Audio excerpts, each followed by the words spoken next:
podcast is part of the Sports Social Podcast Network.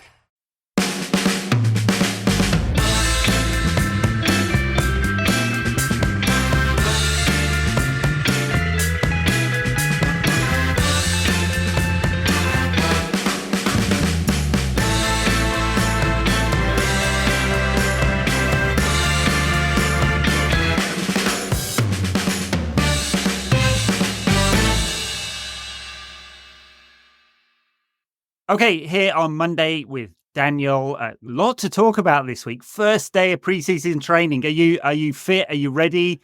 Are you doing the bleep test today, Dan? Yeah, absolutely. I am. I'm good to go. Feels nuts, doesn't it? But yeah, school hasn't even finished yet, and I know. Football started again, except football hasn't finished yet. Yeah. We're still on last season. So is the European Championships last season or this season? Yeah, which one is it? I mean, we can it's a strange one because it's last season, but when we can talk about last season without meaning it. So if I talked about last season, I'd mean the absolute sack of shit that we just saw until the end. But as though it's finished, but this is also part of last season. I think you've identified a lapse in the space-time continuum. I know, that's right. Well, who was it who scored a goal before the one they scored afterwards? They scored one in the 91st minute and another in the... Well, it was 90 plus 7 and then another in the 91st minute. Yeah. Was it Bellingham? Can't remember. That felt like just an error of notation because it's 90. Like, we don't call it the 95th. The 95th minute is the 5th minute of extra time. Yeah. This is 90 plus 5. So, yeah. Oh, I'm not having that. I'll tell you what I am having, though. I'll tell you what I am having. I've got some more car adventures. Oh, nice. Yes, we always need a car update. So I take the car to the garage because the guy said bring it. And I said, well, listen, before I bring it, tell me what happens. If you look at it and go, actually, you've done a shit job. Here's your then obviously if you tell me, then what if that happens, what are you going to do? Because otherwise, why would I waste my time? So I go, what happens in nearish, he's not there. So I message him, you weren't there, blah, blah, blah. Then he says, well, bring it tomorrow. So I'm like, okay. Even though, so I bring it tomorrow and he looks at it and says, oh, all seems fine to me. But take it to Volvo and see what Volvo say. So I say, okay, but again, is there a reason why I would do this? So I take it, Volvo don't have a place. They send me to their official bodywork people and they're calling people out, calling each other out of the garage, come and have a look at this to look how bad this job of work is. I take a video, take a video.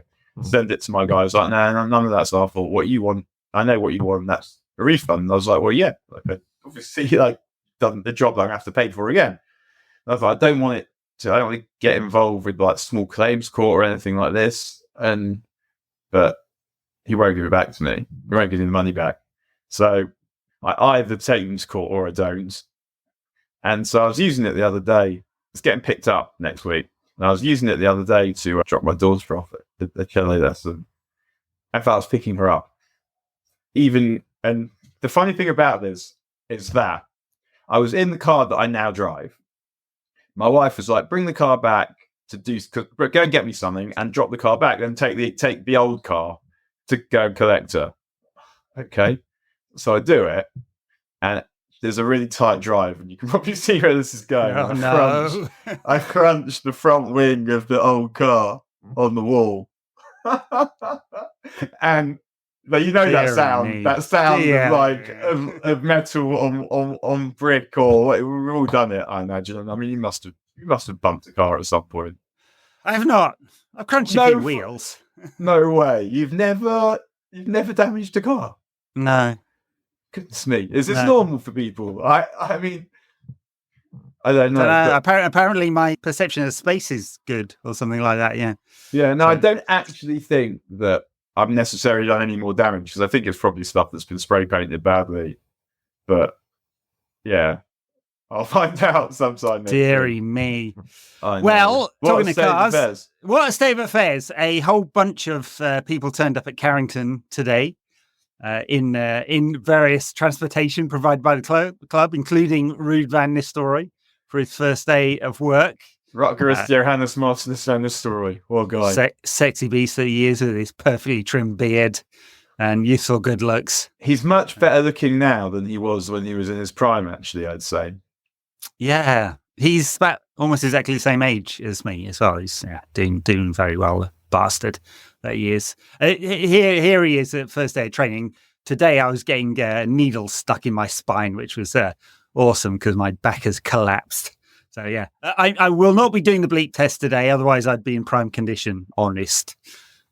So we had a whole bunch of players back, not the Copa America or the Championship Euros players. So obviously, Shaw and Kobe Mainu are with England, and Garnacho and Martinez are with Argentina, and Palestri with Uruguay. I think that's it, isn't it? Everyone else is out. Eriksson and Højlund will still be, they'll be given 3 weeks off, so they won't be returning for another couple of weeks or so. But a good collection of people, including, this is where it gets interesting, Mason Greenwood, who apparently had a meeting or didn't join training. He's not in training, I thought he was training somewhere in the Manchester area or something, it said. I mean, hopefully, hopefully we're getting rid of him. And I say that sort of like, what do I even mean by that? Because obviously, it's not like he's just disappearing from like football or anything. He just goes somewhere else. Marseille, it seems. And I can't pretend that the whole thing that revolted me doesn't revolve me anymore because he's not playing for United. But no, I mean, that's right. And somehow United will profit from him leaving. And that feels slightly dirty. And spend it on a shiny new toy for us to enjoy. Yeah. So, but the other way of thinking about that, because there were some editorial pieces that were saying something along the lines of, United should give this money away. I suppose they could. They won't, of course. But the other way of thinking about it, if United didn't take a fee, is that some other club profits from it. So one way or another, Mason Greenwood is going to be playing football, and he probably shouldn't be. Marseille's an interesting one because obviously they've fallen on relatively tough times, but De Zerbi is there now, so I guess building a new project, quote unquote. Yeah. I mean, and having to watch that football, goodness me. But I've never been to Marseille. It's meant to be a great city. It's great. I love it. It's really nice. I will get there. I will get there at some point. I've never been, but just I guess he'll go. We'll spend the money on someone good or not good, and it feels like he's not going to be the elite level player that he might have been probably, but you look back at when he actually played and felt like he was probably spending a lot of time putting in as little effort as possible. What that's worth right now. So fuck off. Anyway, it is interesting because he had amongst the lowest pressing numbers for forwards in the top 5 or 7 Euro leagues last season.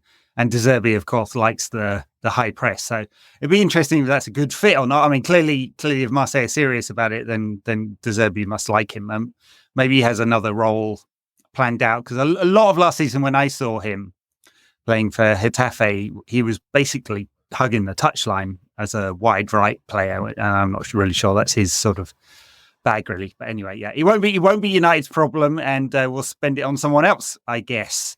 Jadon Sancho, that seems he's also back at the club. Unclear whether he was actually training today or whether, because I presume he hasn't knocked on Erik's door and said, "Hey, boss, I'm sorry." Well, sorry about that. What a dickhead I've been. So I'm assuming that's not happened, and everyone's dug their heels in. So United will look to sell, and there's been rumours all summer about various clubs. Juve seem to be the major rumour, but it doesn't seem any more concrete than that. It feels like he's one would probably then go on loan, doesn't it, really?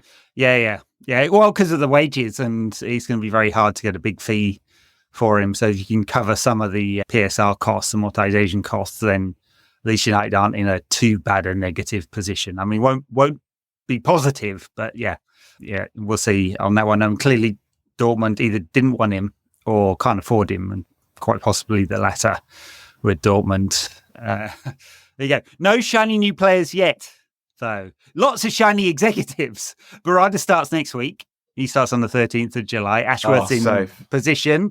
Wilcoxon, technical director. We've got Christopher Vivell, head of global talent or director of global talent, whatever that means. What a bunch of lads. Yeah, what a bunch of lads. Yeah. So yeah, the A team are almost there, ready to solve all our problems or something like that.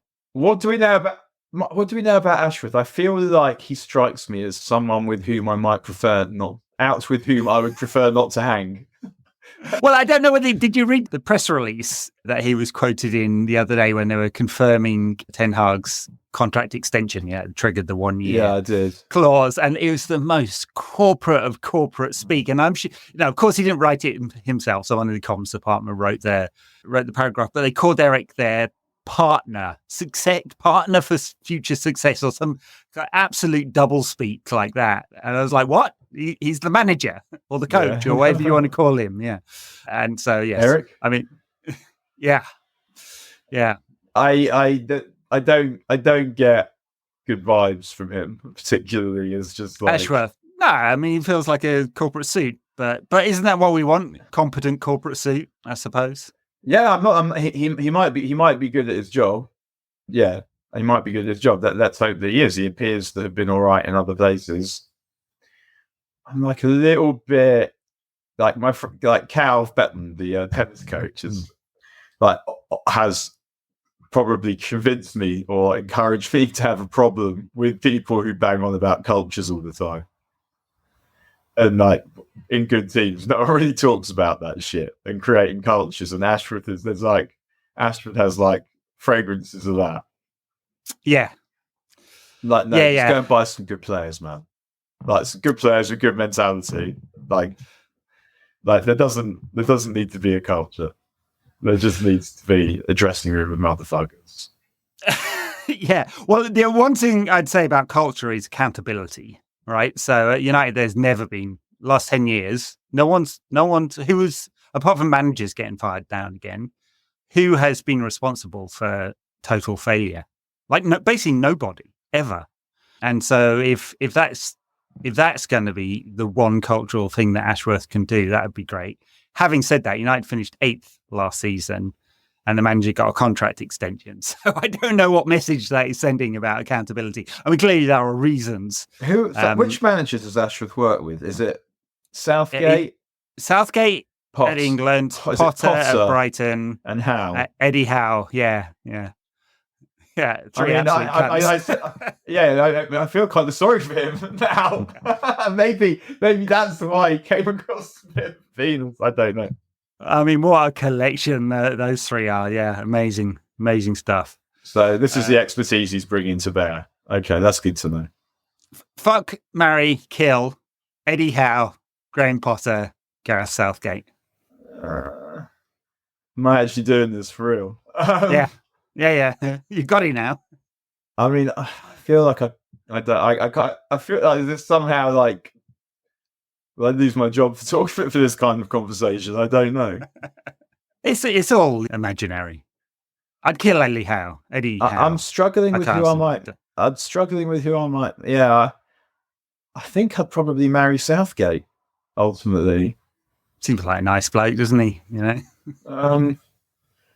You make a nice little life with him there, nesting. Exactly. But, I mean... I've stumped him with this one. Yeah. Yeah. You wouldn't kill Potter. He's too nice, isn't he? Eddie Howe, on the other hand. Yeah. Anyway, let's move on. After stumping you with that major question there. Yes, exactly. So we're trying to buy. Apparently, we've got him with another offer for Branthwaite. Yeah. And I wonder with that, part of me is saying, well, I mean, apparently it's been rejected as well already, but part of me is going, well, would I buy 2 centre-backs before I bought 1 midfielder? Plus, instead of buying 2 centre-backs, I would just like get one absolutely bang on, and then think about an extra one so that you can definitely get rid of Lindelof and Maguire. Whereas if you were genuinely interested in buying those 2, then I feel like every week you'd have a selection situation and you'd kind of want to play rather than just playing the two that you should always basically play if they're fit, you end up, well, these guys have got some big lads, so we won't play Martinez. That kind of affair. But then I wondered if the money they tossed in for Branthwaite was basically them saying, this is a final offer, this is the most we're prepared to pay. And if he doesn't, and if it doesn't happen, which they expect, then I would just go and get to this done now. Yeah. Well, I don't mind two centre backs. I mean, I know. No, I'd like them as well. But I'd like them. Don't get me wrong, I'd like them. It's just with limited funds, I feel like one in the midfield player at this point first. But yeah, I mean, I guess the question is what they think is happening with Lindelof, Maguire, Evans, who may or may not sign another year's contract. Willy Kwamboala, do they believe in him or not? It seems like not. And who else am I missing? That's it, isn't it? So, I mean, if Maguire stays because he's got a year left on his contract, that seems like that might actually happen. And then they find a buyer for Lindelof wherever, pick a club in some second-rate league, and then bring in Branthwaite and De Ligt, right age profile, and all of that kind of stuff. You would then have Martinez, De Ligt, Branthwaite as your first choice. Yeah, which is good. It's a good three. Yeah, it's a good three. It would be. I mean, but I'd kind of, if I'm spending, let's say, thick end at 80 million quid on the centre back, the way I'm personally doing it is I'm spending 60 if I have to on the guy I think is fucking best. And then the other 20, I'll maybe buy someone young who I think is going to be good. Yeah. But I don't know. I think Branthwaite's. I think the world will say Branthwaite is overpriced at 70 million, and there's no chance they're going to do that deal. No, they're not going to pay that. And if Everton won't sell, that's their prerogative. So yeah, sure. If they think they're good on the PSR now that we've got into the new year, then fine. And he won't make a fuss. What I like about Branthwaite, I think, is that it's the channel defending that against the best fast players. If he's got the recovery pace to match them and to be bigger and to be stronger than them, that's quite helpful. And because I always think back when you like the buying centre backs to when we bought Jaap Stam, and Fergie said the reason he bought him was because he could defend 1-on-1. And I remember. And you get everyone else up the pitch, and I want all the defenders that we have to be people that you can leave 1-on-1 against pretty much anyone. Yeah, and they'll be able to win a race or out-muscle them or whatever. Absolutely, and it plays into the presumably like new season playing with a higher line and possession-oriented, playing out at the back. That's what we bought Onana for. Talking of which, and new goalkeeping coach out his back. Yeah, that's true. Funny, I retweeted it today. There was some analysis from goalkeeping.com on Onana around his impact in marginal improvement, statistically at least, over David De Gea. That doesn't tell the whole story, of course, about Onana's season. But if the goal is to play higher line, play out of the back, use Onana's passing range to do that and play through the lines. Let's hope Martinez is fit and you can do that to copy my new and a new midfielder. Then it looks much more like the kind of prototype team we might be thinking of. Because what you also then might have is you might have Joshua Zirkzee, who's going to clearly a guy who holds the ball up. Can hold the ball up. I mean, we'll see how he copes with the physicality of English football. I mean, he's a big lad, so even if he struggles at first, you think he should be able to. So we'll see how he struggles, how he adapts to the physicality. Because it does look like we're going to buy him, but he is someone with whom it might stick more so than Højlund. And I think that'll be a kick up the arse for Højlund because he'll know what he needs to get better at. Although I also wonder if we can use Højlund off the right as well. Yeah, I mean that'll be interesting. I mean, presuming that Erik's not going to a three at the back with two up front, then it's really only one of them through the centre at any one time. I mean, he's not a great goal scorer. Yeah, he's not scored bags and bags of goals. It was his best season ever for Bologna last season. Prior to that, he'd kind of, I guess, failed at Bayern. I mean, maybe just didn't have the opportunities to get through. Yeah. Failure is probably the wrong word there. Interesting that the 40 million euro release clause includes 50% back to Bayern. So Bologna can't play hardball on it, but United would have to pay that in full in one go, apparently. Which is why they're trying to decide whether to meet the release clause or pay a bit more and be able pay to over play it in time. installments. Yeah. But you still amortize it over the 5 years, right? So it's really just a cash issue then. Yeah. So, but I think with him, the idea would be, because he isn't a great goal scorer, though he can finish a bit, is that the wide players will get more goals and the team will get more goals because they'll be able to play more of the game around the opposition's box. And you can see that he has, just from I've obviously watched all the same compilations that every other leader has, and you can see that his appreciation of space is good, his touch is good. But doing all that when you're playing in the Premier League and when you're playing for United, obviously, is different to anything he's done before. But he's got the physicality, and he looks like he has the confidence in the way that he plays football to suggest that he might be someone who could cope. Yeah. But then you probably said that about Anthony. Ronald Koeman hasn't used him much in the Netherlands Euros campaign. That's a plus. Well, that is a plus. He's been using Big Wout ahead of him. I mean, but I'm saying that Koeman's a moron, or we're saying that he's worse than Big Val. So, I mean, yeah, it can't be worse than Big Val. I have to say, I did. Although I was cheering Turkey on in that game, I did thoroughly enjoy Big Val's celebrations. He does not hold back. Yeah, I mean, will be an interesting game on Wednesday with England. I guess we'll see a bit more of actually maybe not of De Ligt, who didn't make the squad, of course, injury issues there with him. Okay, the other new coach who started is new goalkeeper coach, who I've completely forgotten whose name it is, who's another Dutch coach. Would it matter if you knew it? No, it wouldn't. This is something, I mean, maybe he's good, but I mean, I have no idea. There are a lot of Dutch people at United, which is funny because I want them to be good. I hope they're good, but and obviously you would assume that Ineos has been involved in the appointment of all of them, yet they are all Dutch, and so is the manager, which the optics of which make it look unusual. It does. I mean, maybe one Dutchman leaves in Mitchell van der Gaag, but Steve McLaren, another Dutchman. Steve, who's an honorary Dutchman.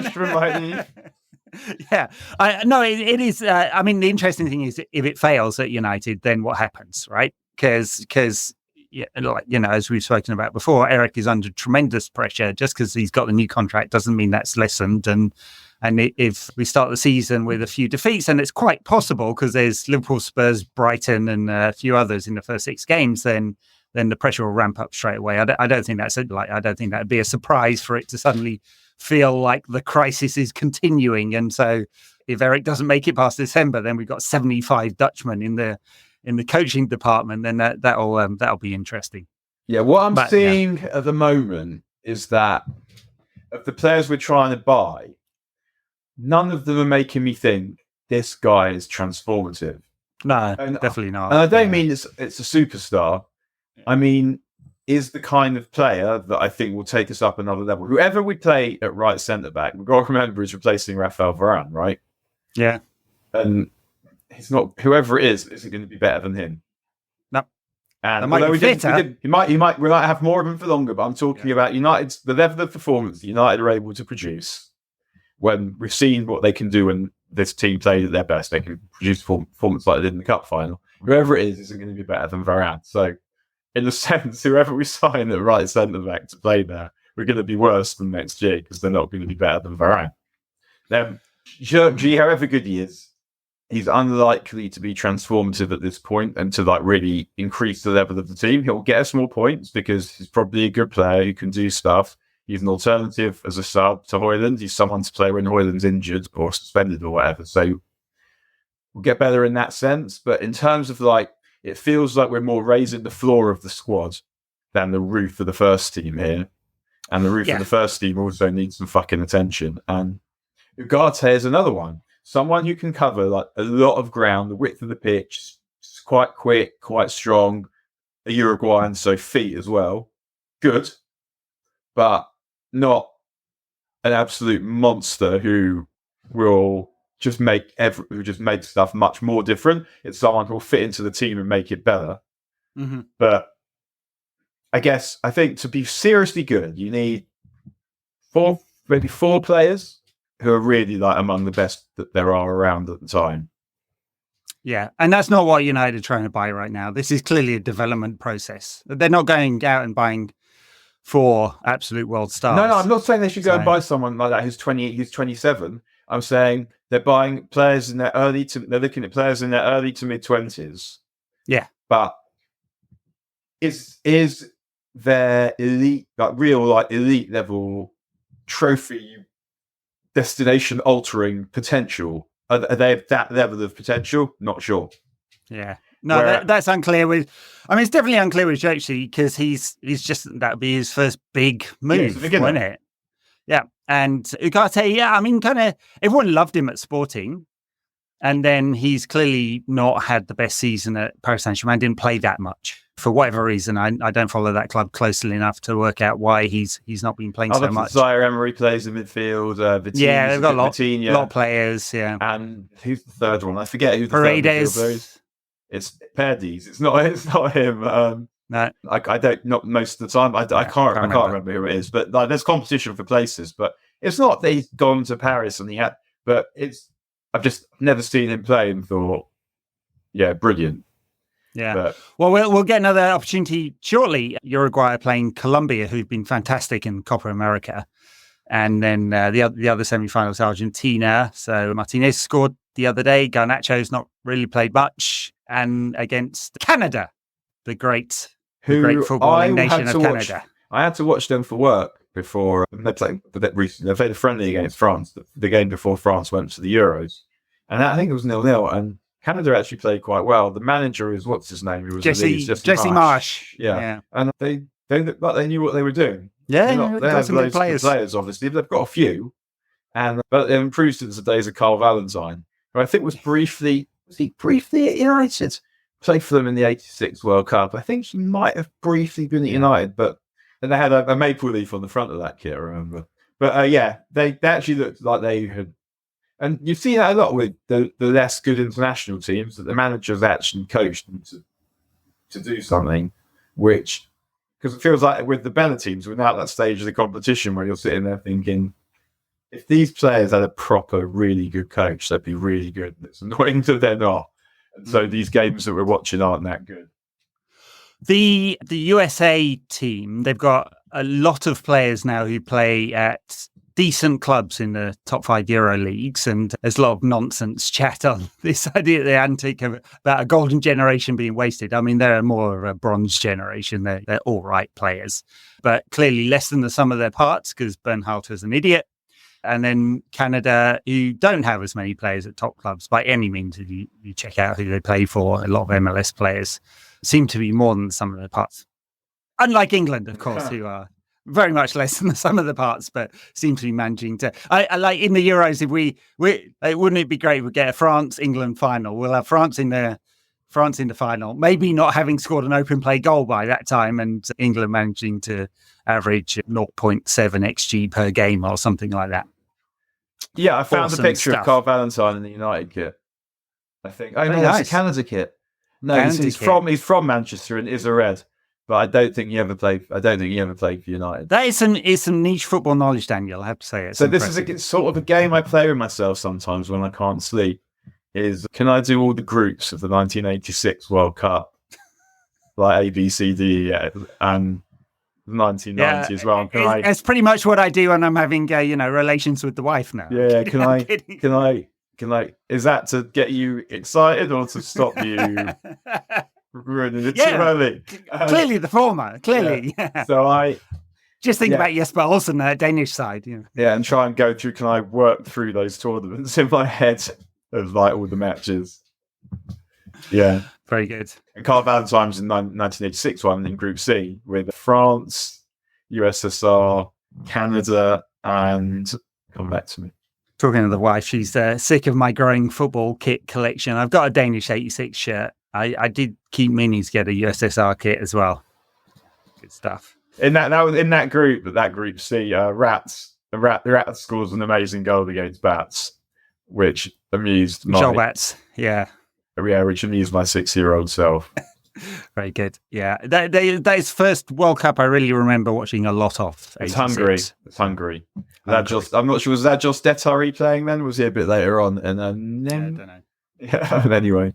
Yes, the 86 World Cup's my first one too. I was 2 out of 3 in 82. Yeah. All right, back to United. United have game in a week's time. United? I know. Against who? Rosenborg away. Oh man, that'd be a good one to in go Trondheim. to. Yeah, I I'd mean, it love would to be, go to yeah, that. yeah. There you go, you can get on that. So Trondheim, I don't know whether you can get a direct flight from your part of the world, but Do you know go to Tromsø? Is that right? Is that? I thought. Yeah, maybe, or Oslo, and then another trains or something like that. That feels like a good one. It's. I mean, there were pre-season last year. I mean, I was ill at the time. Like literally all the way through pre-season, I was ill for a month. But pre-season last year was terrible. It was too long. They've got 5 games this year. They had 8 last season. So we've got Rosenborg, Rangers at Murrayfield. If you go to Murrayfield, anyone, there's a place that sells ice cream that's Mr. Whippy wrapped, dipped in sour sugar. There was a van selling that by the ground, so look out for that. Edinburgh's a fantastic city. I spent a lot of time there earlier in my youth when I was in Scotland, the university. Arsenal at SoFi in California, in LA, and then Man United versus Real Betis at Snapdragon Stadium. I think that's for the Snapdragon Cup, so we could get our first trophy of the season. Then I looked at both of these because I was thinking, could I get to one of them? And the tickets are just insane. It's classic American sports where it's dynamic pricing, and they'd rather average the tickets out at $200 a head than fill the stadium. Bonkers expensive for crappy preseason games. Oh my gosh, yeah, that is behaviour.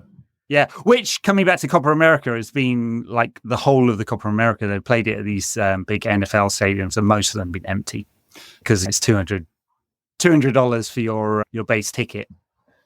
It's just way too much. And there's just no need for it to be like that. No. Someone leaked, I saw on Twitter a while back, they linked a presentation from the US Federation. This was about US men's national teams games rather than Copa America per se. And it was all about how do you increase the revenues, right? Which is why US men's national teams have been playing in front of half-empty stadiums for a long time, because they've worked out that they get the core support in there, average 20,000, and jack the prices up. So yeah, it's not a good look, I have to say, for a major international championships. Whereas we've seen in the Euros, great football culture in Germany, fantastic stadiums, ticket prices weren't outrageous. I agree on the rest of it. Don't like the grounds. Don't like the grounds? The moats, like the Leipzig one, where there's no one at ground level. There's like a great. Yeah, there are quite a few of them. But you're a bit too far from that. Obviously, like Dortmund is good, and Dortmund's great. Munich not bad. Berlin's got the running track around, and that's where the finals in Berlin. It is, yeah. And I mean, I don't know. Like, I guess there's like part of my fucking DNA that is like, keep sporting events away from Berlin, please. If I have to watch it, jeez, there's like something about it that just, this is just I don't know. Like, I mean, I don't know. Talking to which, since we're on to politics adjacent, obviously the French elections happened. Second round of French elections happened on Sunday, and Marine Le Pen's National Front, Rassemblement National, or whatever they're called, did not win, and it was highly notable how vocal the French team players were about this. Mbappe, Jules Koundé, but not just afterwards, before as well. In a way that, for all the talk about Gareth Southgate's political leanings and the kind of social responsibility of the England squad, they were not about the UK elections at all. So just a contrast there, not saying one's right or other. I guess it's slightly different, because in France, it really felt like something was in the balance. It did, yeah. Even though I'm sure Reform probably have positions that are on some issues almost exactly the same. They're the same or to the right. Yeah. They're not enough of an electoral threat or for anyone to do anything at this point. Yeah. But I mean, it's a difficult situation, because you either got a situation where you've got Labour because we've got a massive majority, so we can take these cunts on, actually, and we'll tell people what they are. Don't think they'll do that. Or they could just do nothing. Or they could try and encourage those people by chucking them a bit of meat on immigration, like they did before the election, without doing anything too bad, but just saying the kind of shit that they want to hear, perhaps. Or they could do what I think they probably will do through the middle and just hope that by trying to make life better for as many people as possible, and a lot of those will be the kind of people that vote for reform, that those people have no need to vote for reform and they want to vote Labour. Question then is it a protest vote or is it a racist vote? Because if it's a protest vote, then yeah, you can get rid of that with good public services, better opportunities, better housing, all the rest of it. And maybe you can if it's a racist vote too. But if it is a racist vote, and let's be honest, if you're voting for, it just is, then harder to do. Yeah. The new Labour government, well, we'll continue in the theme of politics. They have said they will take up the white paper. I don't know what form it will be in on the football regulator.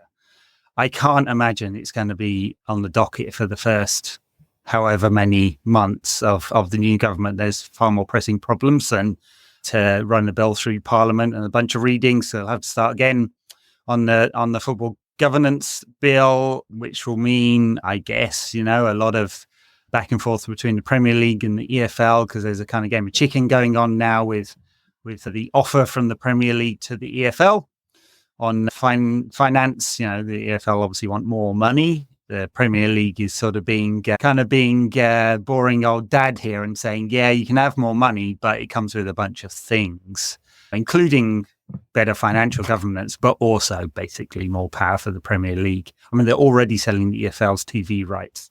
So it feels like effectively a takeover. You'll live off our scraps and they'll be the scraps we decide.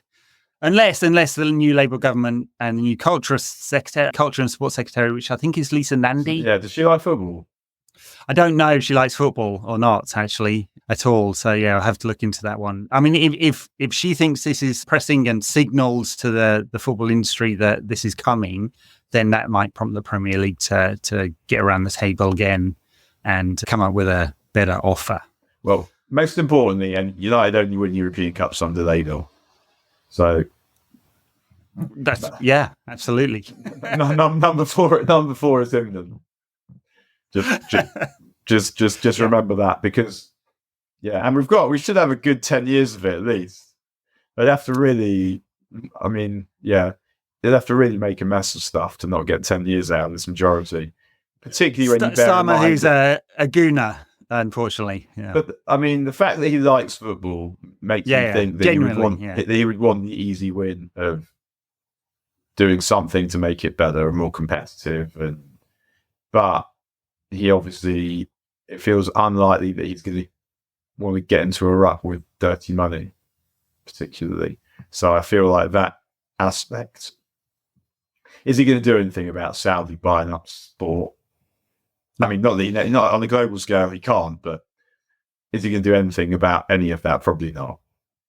No, I think it's a very pragmatic administration, and I think they'll see that as a geopolitical issue, much the same way the Conservatives did. I'd be really surprised if there is language that is significantly different than the previous language, which basically suggested the government could have a veto, much like Erik Ten Hag has over transfers, could have a veto on the Premier League saying yay or nay to new owners when it's in the UK's perceived interest. All right. I think we've come to the end. Anything else? You know what's funny? I was just thinking about my car. So the mechanic, my guy, out with whom I'm kind of falling. Although not in we haven't argued or anything, we just have different opinions. I said to him that one of the other people I took my car to and showed him the paint job that he'd done said, someone gave me my car back like that, I'd drive it through their fucking garage. So I related this anecdote to my guy. And he goes, see what happens if he tries. And I thought, this is not about whose garage is harder. You've gone off with the wrong tangent there. I'm not suggesting that you in this other guy's garage have a ruckus, or I'm not suggesting that there would be one. He wasn't actually. Anyway, that. You should drive your newly damaged car around to the guy and say, I drove it through his garage. This is how I got this large dent in the front. Yeah, I did see the picture you sent me of the paint job, and I can confirm it's it's shockingly bad for a brand new paint job. All right, we'll leave it there. Thank you very much, everyone. I will be back with a chat about the women's team at some point this week, delayed slightly due to getting a very large needle jabbed into my spine, which was top stuff. Thoroughly recommend that for anyone. No, actually it didn't. They stuck a painkiller in. It was done manually. I've had this done before, and it was robotic, and it scared the shit out of me because the needle was about 3 feet long. And they rolled me, like previously when I'd done it, they rolled me into what was basically an operating theatre with a guy on a platform with the needle and the X-ray. They do under live X-ray, and he sort of joked about where he's going to stick it, and I was like, yeah, please knock me out. And so they knocked me out, and this time it was just done with a couple of doctors and stuck a painkiller in the back and then did it manually. So, yeah. Hopefully they were good, and my legs don't stop working at some point this week. I almost had a liver biopsy when I said I was ill for a month in the summer last year. So I had to get given these mad liver readings. Normal's 20 to 30, and I've been ill for almost a month by this point, and I'm not that ill, and I'm giving 600 odds. So I had to go for like emergency tests, blah, blah, blah.